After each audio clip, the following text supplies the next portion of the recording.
So I wanted to come back in here and kind of just touch base with building business credit. Now, I am creating some in-depth content.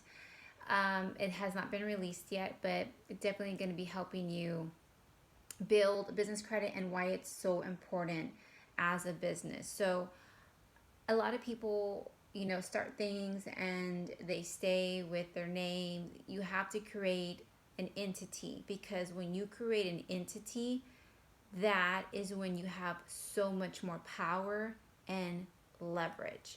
And you want to think the long term. You want to think, I really want to get somewhere with this and not play around. You have to be serious. Are you a serious person? Are you just giving it a try? With how complicated everything is these days with economics and everything, you have to go full force. You know, I know for me personally, I never want to be like in my deathbed or like really, really old and been like, oh, I really wish I would have tried. Like, what if I did?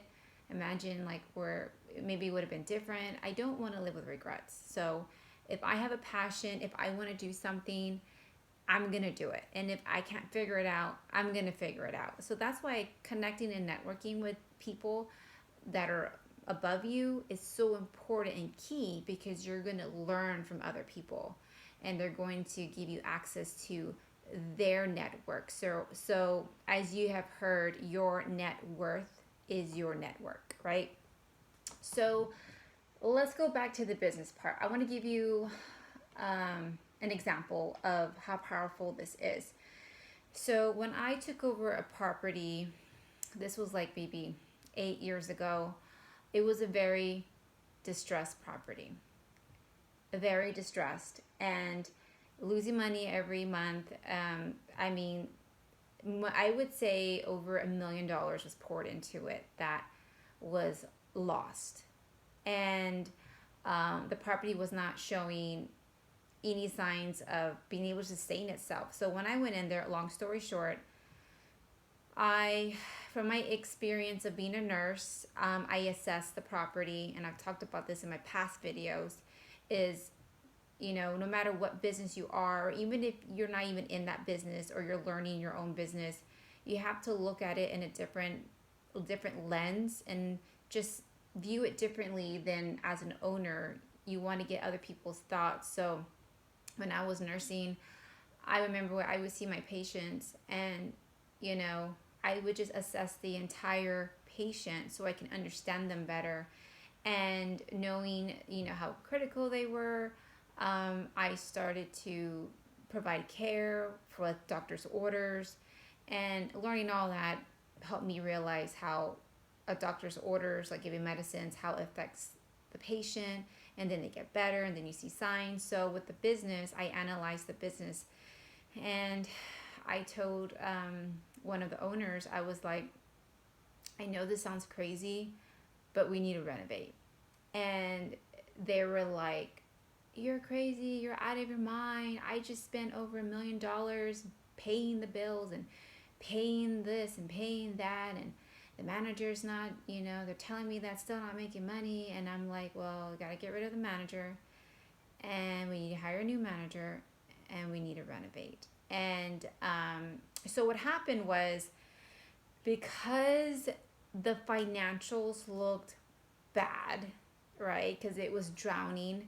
Because the financials looked bad, when I finally took over like the management of this place and directing the operations to a different path, I collected all the bank statements, and I went to the bank that we're currently with that property, and I said, I need a loan.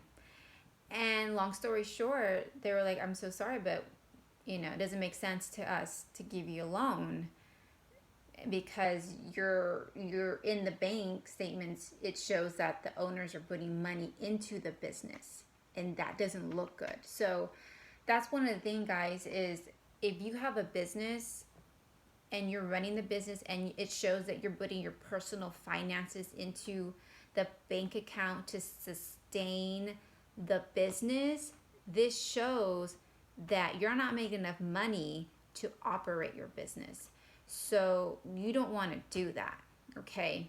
and and that was done so the business wouldn't go under. But you don't want to do that. You always want to show your bank, your lenders, that your business can sustain itself. And there's a way to put money into a business. You would put like partner's contribution or something to show why money went in there, but not continuously putting money in there to pay the bills. That's big red flag. So that's what happened. I went to this one bank, and so basically got rejected. And I was like, in order to even start making this place great, we have to renovate. So then I went to another bank, denied, and then I went to another bank, denied. I got denied 3 times. Like, you have to get used to being rejected in business. Like, you cannot get your feelings hurt and give up. I didn't give up. I was like, you know what? Oh man. And I felt like, look, it wasn't me. Like, trust me. Like, I know what I'm doing. But they didn't know who I was when I first took over the property. I didn't have no track record, right? And this business was like really bad. So I basically, and I got with the CPA, and like I even got with a family member, and I said, look, with their family member, and I said, look, we need money. And I promise, once I get this building up and this property up and going, we will pay you back. So I got lended $100,000 to use, and it was one of the owners. So it's kind of like, look, I know we're not supposed to be borrowing money, but this time I'm going to handle the money. This time I'm going to make sure that it goes in the right place and that things happen with this money. So once again, I got with the CPA and I said, look, we're going to have to borrow $100,000 from one of the owners, but he's going to contribute it as like a contribution or like a loan, and then I'm going to pay him back. So long story short, with the $100,000, I used to renovate the areas of the property that was causing the most issues with guest experience and reviews. Like the biggest thing that I couldn't change, the biggest thing that I couldn't do on my own, I used that money to fix those things. Now, things that you can do on your own, on your business or whatever it is your customer service, your processes, your systems. I've talked about this in my past videos, is having systems, having a process, having scripts for your team. All of that does not cost you money. All of that just costs you time and, of course, energy. And it also costs you having a great team. But the money part is what I use to fix things like tile and furniture and paint, everything to make it look like it was being maintained, because it wasn't being maintained. 1 year later, I paid that money back. I paid it back to one of the partners. And I would say maybe because of that, the property started making more money. I mean, more than it has ever made. And every year that property continues to beat the year before. Even during COVID, I want to say 2020, I don't think no one made money, but it sustained itself. And the next year, 2021, 2022, the property is doing just fantastic. So because I was able to borrow the money, pay them back, increase the sales, show my current bank that we have for that property, it is able to pull in the money and pay expenses with no other money in there being contributed from the partners.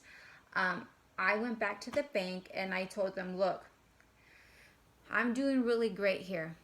I like to refinance.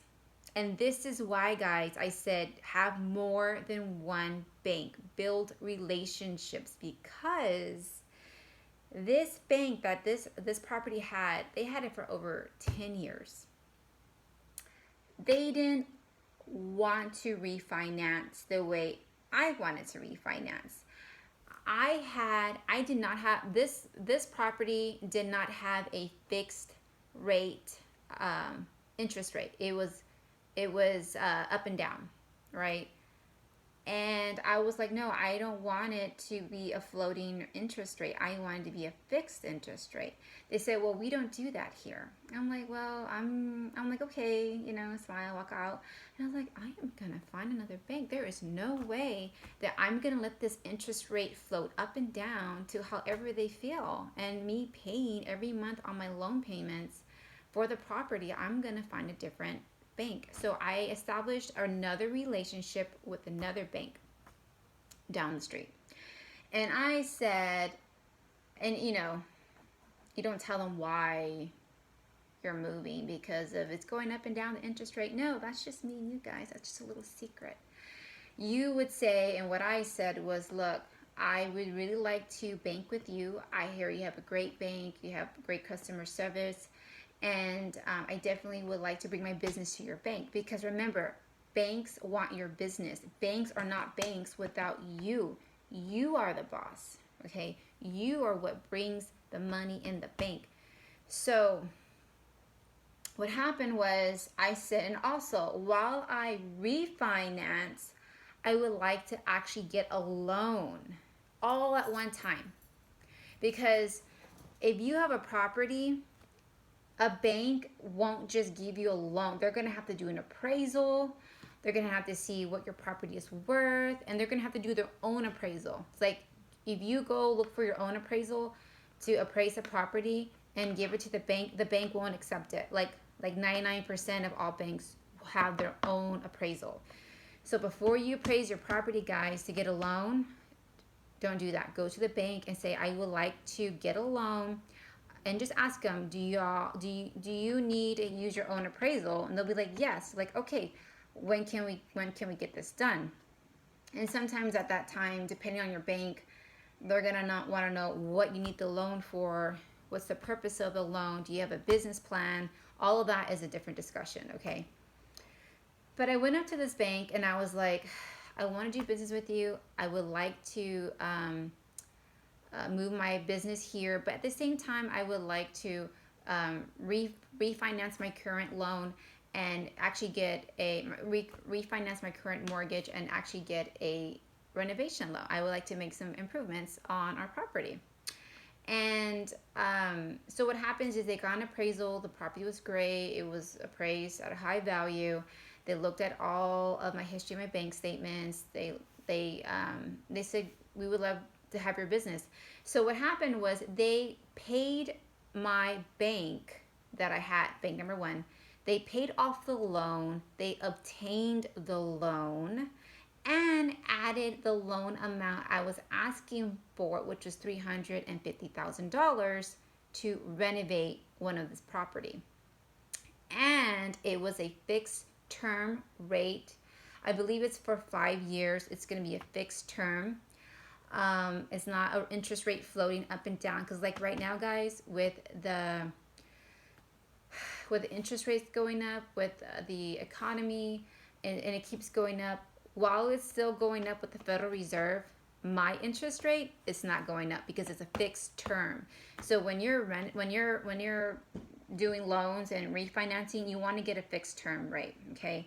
So I was able to get my loan paid off at the first bank, obtain a $350,000 loan with a 5-year term fixed interest rate. Now, my plan is, guys, I think I have 2 more years.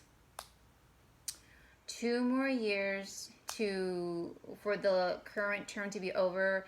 At that time, guess what I'm going to do? Just guess.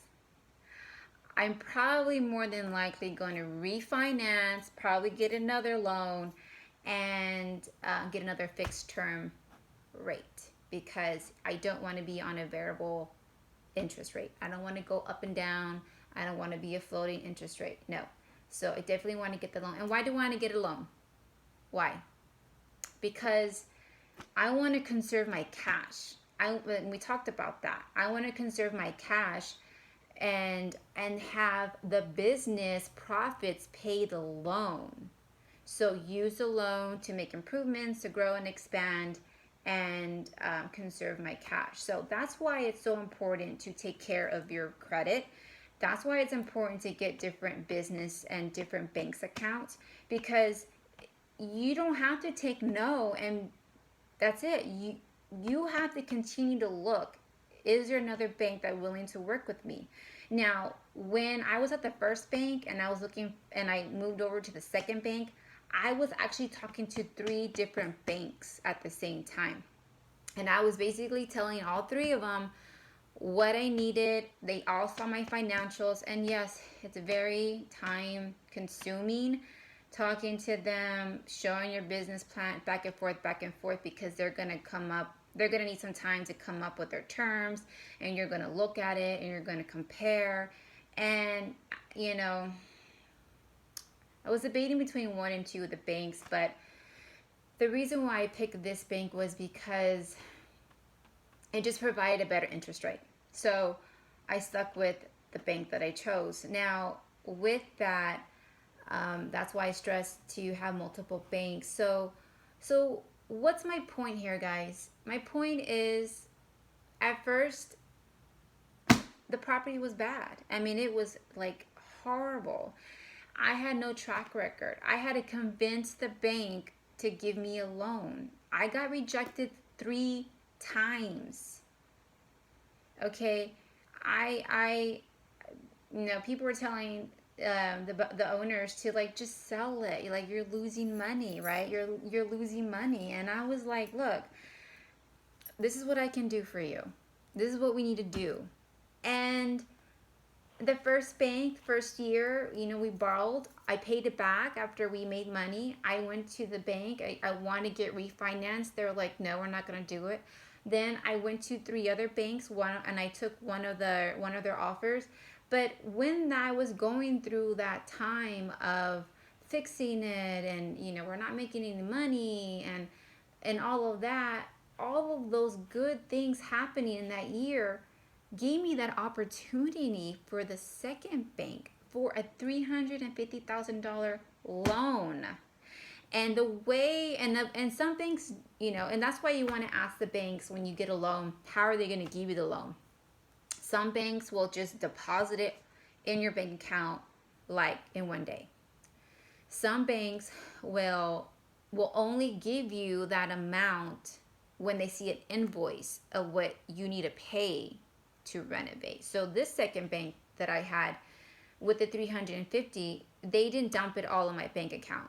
And I prefer that they dump it all in my bank account, but I understand why. I'm new and they don't know me and they don't know how I do business, but every time I needed to purchase furniture or something, I would show them the invoice of what I need, and then they would deposit into the bank, and then I would pay the vendor.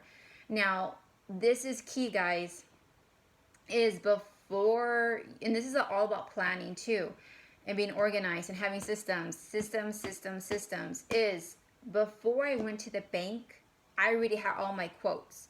I already had all my vendors of everything I needed, all the materials, everything that would cost for me to think why it would be $350. You can't just go to the bank and be like, I need $500,000. I need $350,000. They're going to be like, okay, for what? For what? You can just get a deposit and disappear. They need to know for what. So, and I already knew that. Because I did my research before I went to the bank. So I got a quote for everything on paper, with emails, contacts, everything. So when I went up to the bank, and I told them why I need $350, why I need a business plan, and I showed them my quotes. I said, this is why I need it, because it's all right here. And I was convincing. People want to do business with people who know what they're talking about. They have a plan. Bankers want someone to walk in with confidence. Bankers want someone to have a plan and to know. Because if you do that, I mean, they're going to just be confident in you, and you're going to have an easier time with them. So, yes, so I got all of that, and renovation done. We're doing great. Everything's done. And you got to pay. You have those 5 years to pay off that loan, right?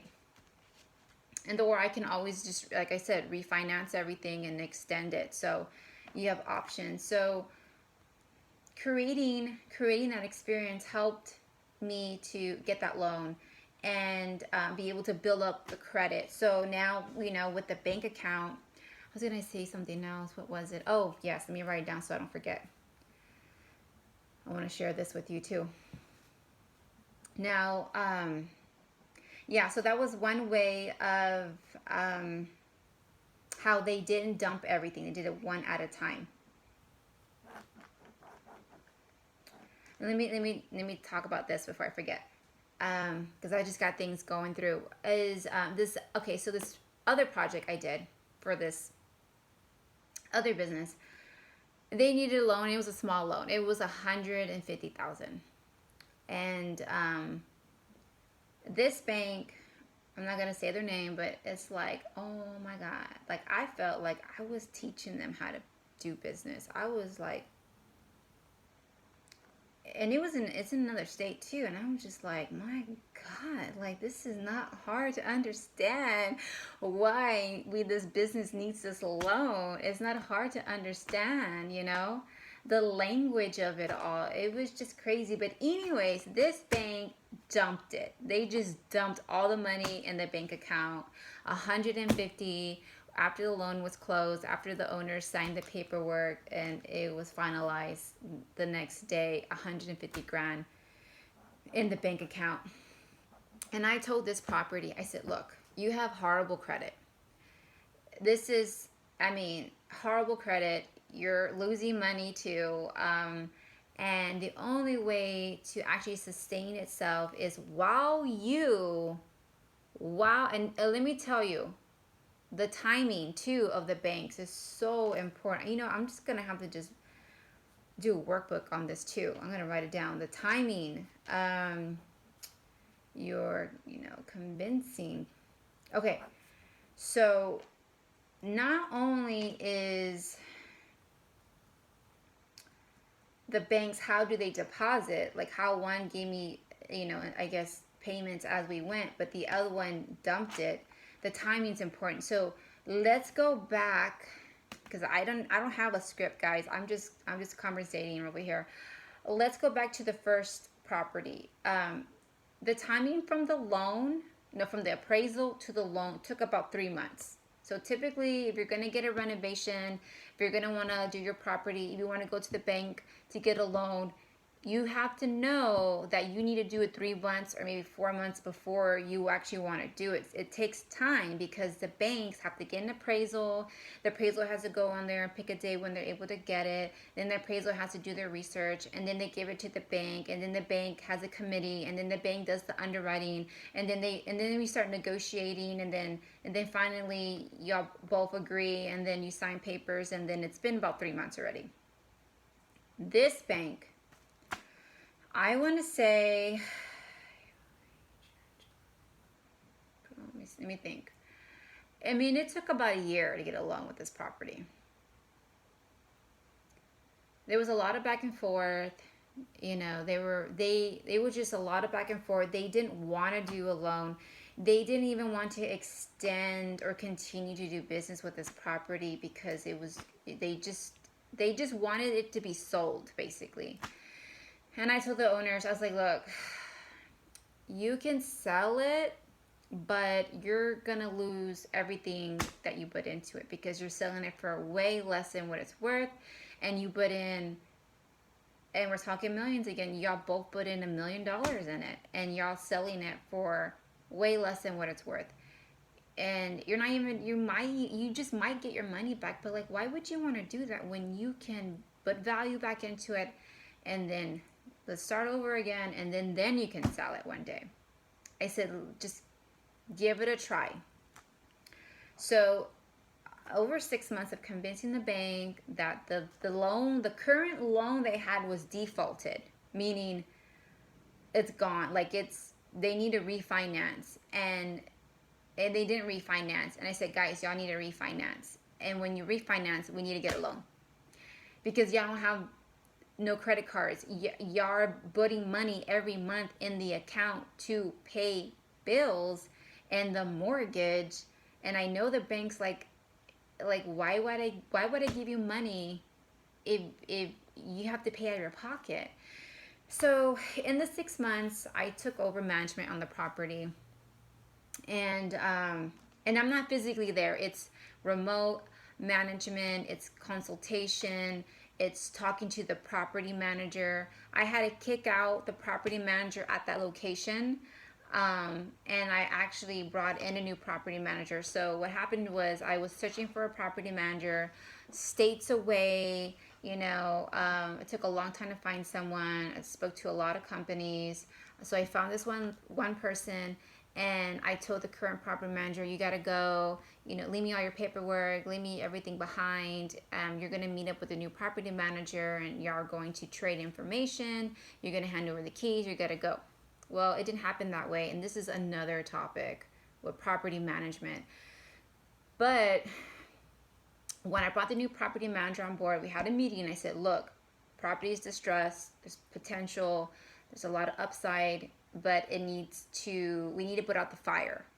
So meaning we need to get it under control. It's bleeding money. We need to stop the bleeding. Okay. We need to at least stop the bleeding. And, so while the property manager was going in there and addressing, talking to everyone, I was working on with the company, with its entity. That's why I say credit is so important. I started applying for any type of funding to at least get started in fixing it while we wait for this big loan. So I needed to show the banks, like, look, lend the property money so that we can fix it, because it's potential. So I had to get with the bank for the owners, for the entity, and I said, look, we have a new property manager in place. This is who it is. I'm going to be overseeing the property manager. This is my track record, guys, meaning the success I had on my other property, right? And the financials and the reports and the bank and the credit convinced the bank, okay, what kind of loan do you need? Convince them. That's why it's important. You got to start now with business credit. You got to start now organizing your business. You have to have a system in place. You got to think long term, okay? So what I did was, look, I need a loan. I actually wanted a $300,000 loan, okay? And I have my numbers. I have my quotes. I got quotes from contractors, from my own experience of renovating and doing construction, overseeing construction, and just knowing how many things I need and the prices are. I had it all down, but we only got 150, which is fine. I said that's fine. I can work with that. But while we were talking back and forth for 6 months, this property was not making enough money to pay its bills. Okay, so what I did, let me tell you a little secret over here. Okay, and it might not be a secret, but definitely was a game changer at this property. I got 2 lines of credit under the entity's EIN, not under my name, but under theirs. They actually were approved for 2 lines of credit, one for 20 grand and the other one was 10 grand. So I had 2 credit cards with, and this is what I looked out for, 1 year, 12 months with 0 interest. I told the owners, I said, look, we don't have a loan yet. We need to get a loan. I don't want you to put no more money in this property unless we absolutely need to. I'm going to get these 2 credit cards. So, we talked to them, we did the paperwork and all that stuff.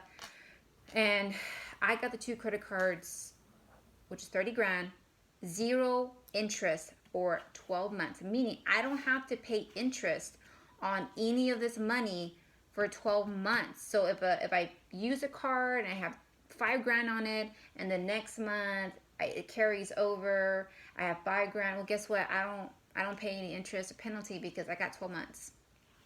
And that's key, because I told them, listen, we're going to use these 2 credit cards until we get the loan. And then when we get the loan, we will pay off the credit card. But let's get started now.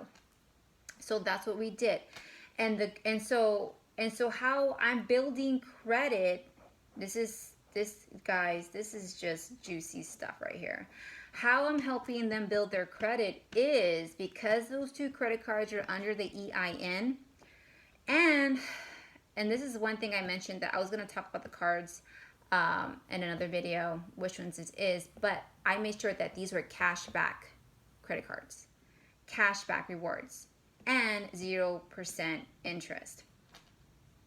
Is, it's paying the monthly bills, the water, electricity, maintenance, paint, little things, making sure you open up accounts that give you cash back to, like maybe an Amazon account, maybe a Lowe's, Home Depot, because when you do like a Home Depot rewards, Lowe's rewards, sometimes they have coupons they email you, they have rewards, stuff like that. So I made sure that every time the credit card was used at those places, I would get the receipt in my email. This is another topic. And I get points. But anyways, so what happens is using the credit card for everything, right? Building that credit history with a 0% interest. I would then start making payments on the card.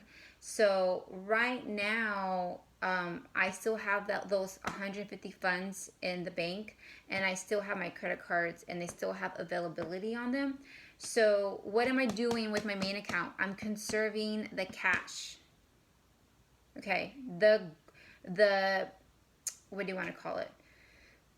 The strategy here is I'm not going to be, guys, let me tell you, this is going to save you so much headache, so much frustration, and it's going to help you so much with the things I'm telling you. Like, this is things that a lot of people don't talk about, okay? And no one told me about this. I just figured it out myself because I did a lot of research. I looked into credit cards. I dealt with the previous bank, and I was like, you know what? Let me give it a try.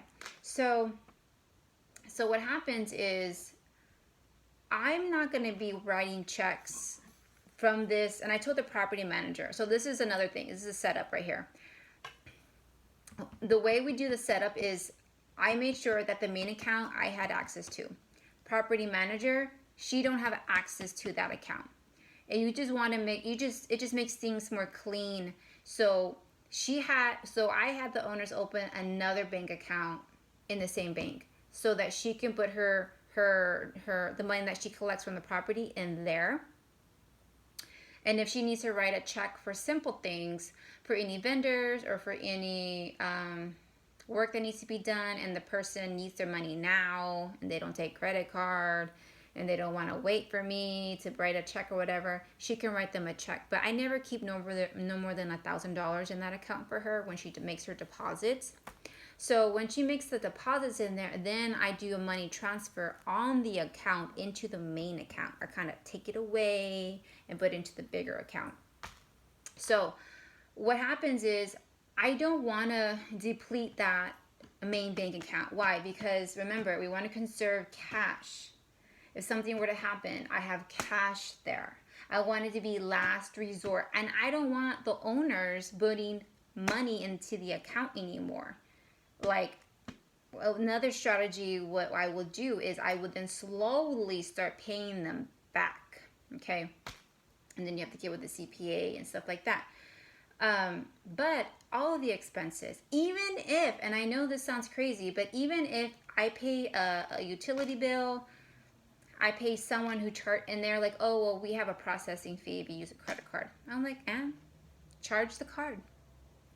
I don't care. 2%, charge the card. And you know why? Because credit cards give cash back. I have gotten over at least $1,000 per card cash back using the cards, because when you use those credit cards and you spend so much within so much of a time, they give you points per dollar you spend, and those points you can convert them to, you can redeem them for things like dinner and all that stuff. But I'm like, no, I want cash back. And so what I do is I get it a credit to my credit card. So even though some, so like I think one utility bill charged $1.50 credit card processing fee when you make a payment. Okay, big deal. Like, I'll get that back on the cash back. So everything credit card, everything, and I pay it with the money in the bank account. The bank account basically is only to pay the credit card. I don't like to, as best as I can, pay anything with the bank account. I want everything on a card. Everything on a card, everything on a card. And so that's how you stay in control of the financial part, and that's how you're building credit too with this entity. And guess what, guys, if I don't like the bank, or maybe they don't want to work with me again, I build and I make that paper and I make those financial statements look more organized and more appealing, to where if I go to another bank, they're going to see, wow, this business really maintained their cash reserves for like so long, and it looks better, instead of a negative account and putting money in every month because you have no money coming in. Well, get a credit card to help balance it and to conserve. Now look, and I know you're thinking, well, you have a balance, you need to pay it off before those 12 months so you don't pay interest. Well, guys, my plan is, it's a little trick, okay? Before the credit card ends and it's time to pay interest, there is a way where you can call the credit card company and say, you know what, I would like to try a different credit card. Can you transfer that to a different card? Or is there a new promotion that you have? Guess what? When they do that, especially if it's a card that also provides another 12 months 0% interest, I got another year 0% interest again. Simple.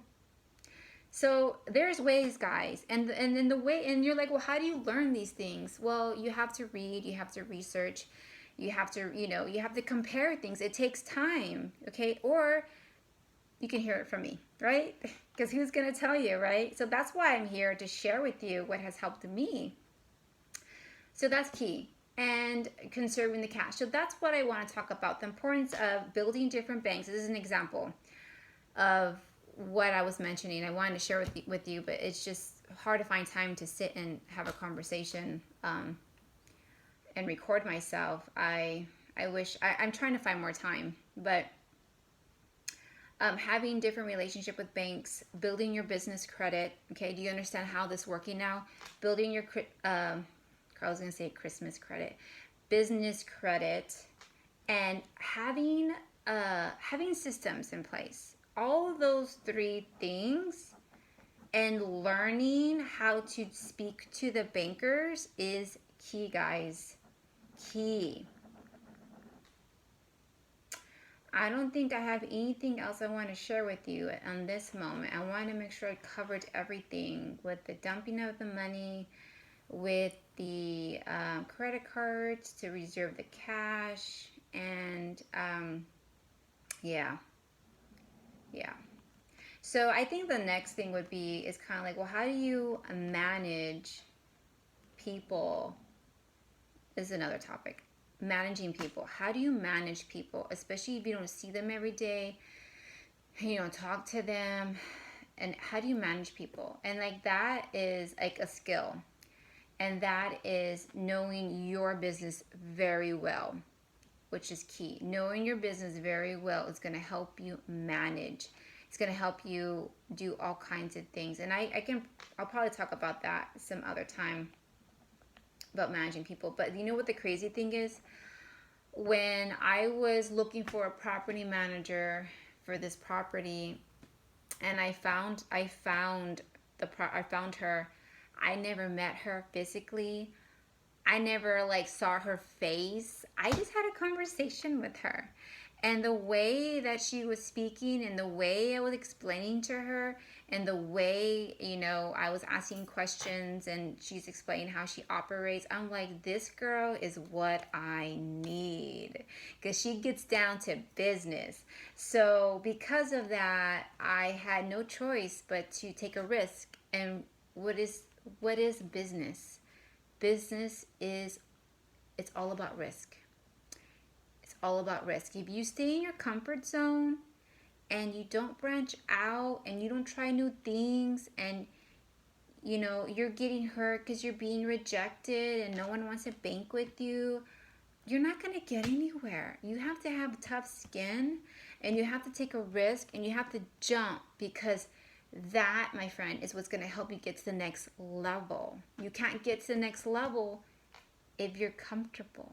Okay? So I hope you really enjoyed that. Let me know if this helps you at all. Let me know if this is something you want to hear more of. I want to share. My whole purpose here is to give back, to share, to help others, because I know how it feels to have no direction. I know how it feels to be rejected. I know how it feels like, what do I do? I know how it feels to not have money. I know how it feels to have money. I know how it feels to start somewhere, ask for help, no one knows anything about what you need, and then making a way to get to the end goal. And I wanted to share that with you, because when I see other people succeed and I see something that's so distressed, and I've talked about this before, is like, it's a lot of work. It's not physical with my body, but it's a lot of mental work that it takes to take these distressed properties. And at this time, I'm not taking any more distressed properties. I don't know why I have the luck of getting the most distressed property you can think of, but I know how to transform them. I know that when I look at them, I know what needs to be done. I just know, like, that's just my skill. Like, I just know. And I know the sales part. I know the marketing part. I know the organization part. I know how to talk to the banks. I know how to get the loan. I know how the appraisal works. And then when contractors come in the picture, I know how they're supposed to do the work. I know what they're supposed to use. They can't play games with me. Okay? They cannot play games with me. And it's kind of like, look, if you're going to renovate and you're going to give me a quote, you're going to take before and after pictures. And before you finish, I need to see how you set it up. If not, I'm not going to pay you. Simple. I don't know if you saw this. Oh, I talked about it. I think it was a year ago.